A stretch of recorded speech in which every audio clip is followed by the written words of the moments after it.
Why am I always so stressed, you may ask? We blame work, emails, deadlines, and an endless to-do list. But what if I told you that most of our stress isn't actually from what's happening around us, it's how we respond to it? Because think about it, two people can face the exact same situation, yet one feels extremely stressed, whilst the other feels calm, focused, and at ease.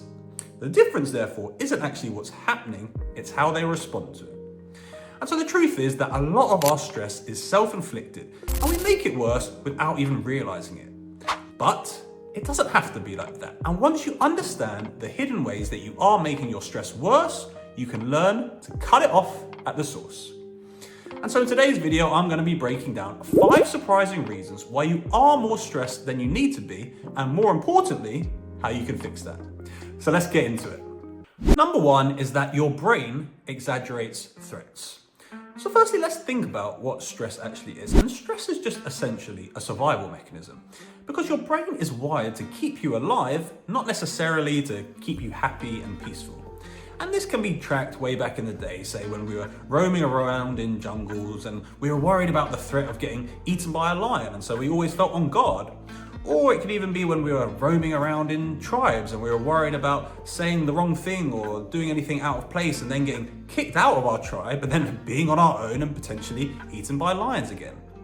And so that stress response made sense to those sorts of threats. But the problem is that our brain hasn't learned the difference between those sorts of threats and more present day threats, like say an email coming in from your boss saying that we need to speak, because we get the similar sort of stress response to those threats, where in reality, that threat really is a genuine one to our life, and it makes sense to be stressed in those situations where an email from our boss is just not the same and we shouldn't be responding in the same way.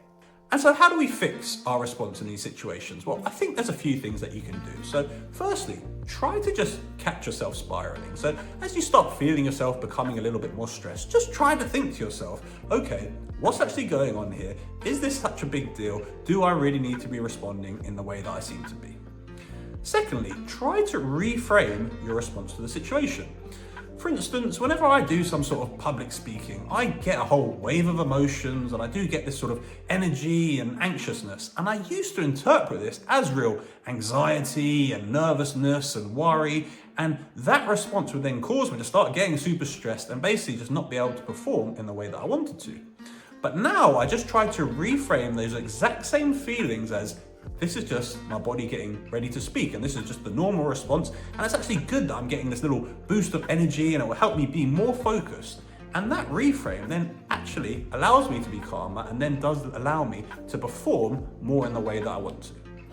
And the third thing that you can try to do is to use the 10-10-10 rule, which is, will this matter in 10 minutes, 10 days, or 10 years? And 10 minutes, maybe you'll still have to be dealing with something. 10 days, probably not. I'm sure the whole thing would have blown over. 10 years, absolutely. No one is going to be thinking twice about this in 10 years' time. And the idea is that by using these techniques, you do start to challenge your reaction to the stimulus, and then hopefully your body will stop overreacting to that stimulus. Okay, number 2 is that you stress about the stress. And this comes from a Buddhist philosophy known as the second dart theory. And the idea is essentially that you might have the first dart, which is the stressful event itself. So maybe you did make some mistake at work and something went wrong, and that is stressful. But then you get this second dart, which is where you actually start becoming stressed about the stressful event. And from the mistake you made, you then start thinking to yourself, oh my God, I'm such an idiot. I always make mistakes. I can't do anything right. I might get fired. And suddenly you're stressing not just about the event itself, but you're stressing about the stress. And how do we fix this response? Well, again, I think there's a few things that you can do. So firstly, try to pause before responding. And again, this is around how instead of spiraling, you can just take a breath, take a second, and just think to yourself, is this actually as stressful and as bad a situation as I am thinking it is? Secondly, try to separate your thoughts from reality. Because just because you might be thinking to yourself, God, I really am a piece of shit, in reality, it doesn't mean that you actually are. And thirdly, try to talk to yourself the way you would talk to a friend. Because if a friend made a mistake, and screwed up, say at work, you would almost certainly speak to them in a much kinder and heartfelt way than you are speaking to your own self. And so try to basically just give yourself the advice that you would give to a friend. Okay, number 3 is that your body is stuck in high alert mode. So do you ever notice that your stress can feel physical? Well, that's because it really can, and your body can get stuck in these stress modes.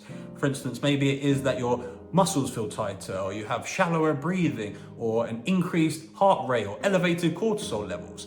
And all of these things will be signaling to your body danger, and it will be making you feel a lot more stressful.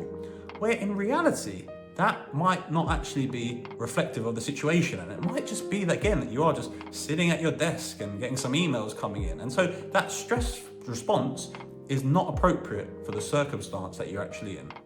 And how do we fix this? Well, again, I think there's a few things that you can do. So firstly, you do need to try to breathe properly, because when we do get stressed, we do generally start breathing more shallow. And I think there's various breathing techniques that you can do to try to help with this. One that I like to use is the 4-4-6 method, where you breathe in for 4, hold for 4, and out for 6. And if you do that for a couple minutes, it should just calm you down and get your breathing more steady and less shallow. Secondly, I think it is important to be a little bit careful of stimulants, particularly caffeine, because I think when you are stressed, caffeine doesn't necessarily help with that. And so if you do find yourself getting stressed and worked up, be a little bit mindful of your caffeine intake, particularly later in the day when it could then start having knock-on effects for your sleep.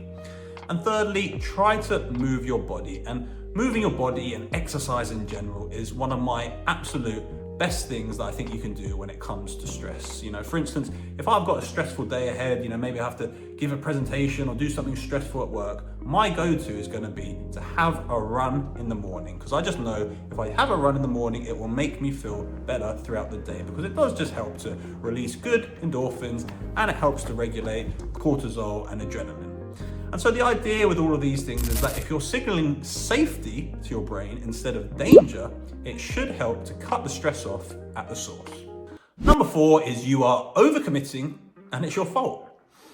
So what do I mean by this? Well, I think essentially in life, we just say yes to too many things. It's as simple as that. Be it work, relationships, social life, activities, side projects, whatever. We just have this sense that we need to always say yes and take everything on, where the reality is we can and should actually say no. And what you really need to realize is that everything you say yes to is taking time away from something else. And so if you are saying yes to something that isn't important, you are essentially saying no to something more meaningful and no to your peace of mind. And so how do we stop ourselves from doing this? Well, firstly, I think you just need to, again, try to pause before saying yes and just really think to yourself, all right, is this something that I truly want to do? And if it is, fair enough, but if it's not, the answer to it should be no. Secondly, I think we should actually have more of a default mode of saying no.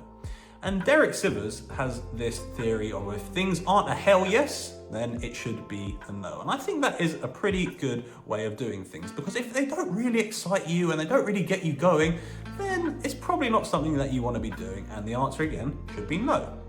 And finally, I think just try to listen to your gut and your intuition. And if something doesn't really feel that interesting or exciting or something that you want to do, again, you should just be saying no. And it is perfectly fine to do that.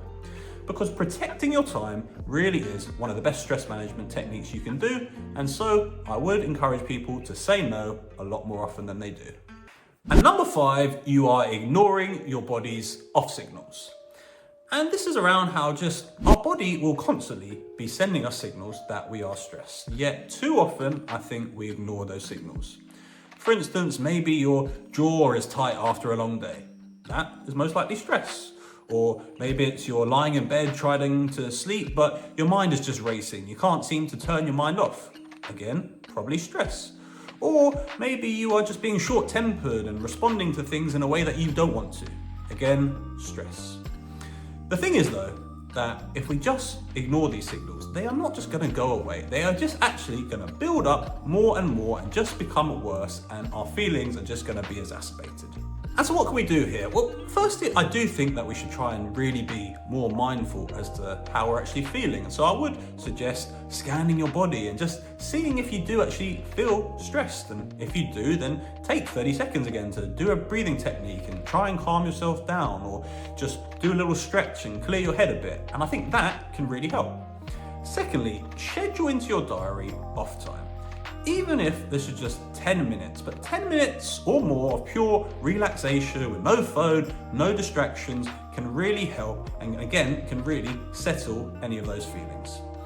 And thirdly, and a really important point, just generally to deal with stress, is to try and be as healthy as possible. So make sure you are prioritizing your sleep, exercising regularly, eating healthily, drinking lots of water, minimizing your alcohol consumption, because the healthier you are, the better that you're going to feel, and the better you're going to be able to cope with any of those stressful situations. And so I think the point with all of this is that the more you can really be aware of your stress, the easier it's going to be to manage your stress and make sure it doesn't get worse. And so there you go. Stress isn't just about what happens to you, it's about how you respond to it. I hope you found this video useful. If you did, please do check out my previous upload here. Please do hit the like button, and it'd be great if you subscribe to the channel. Thank you very much for watching this one, and I will see you in my next video.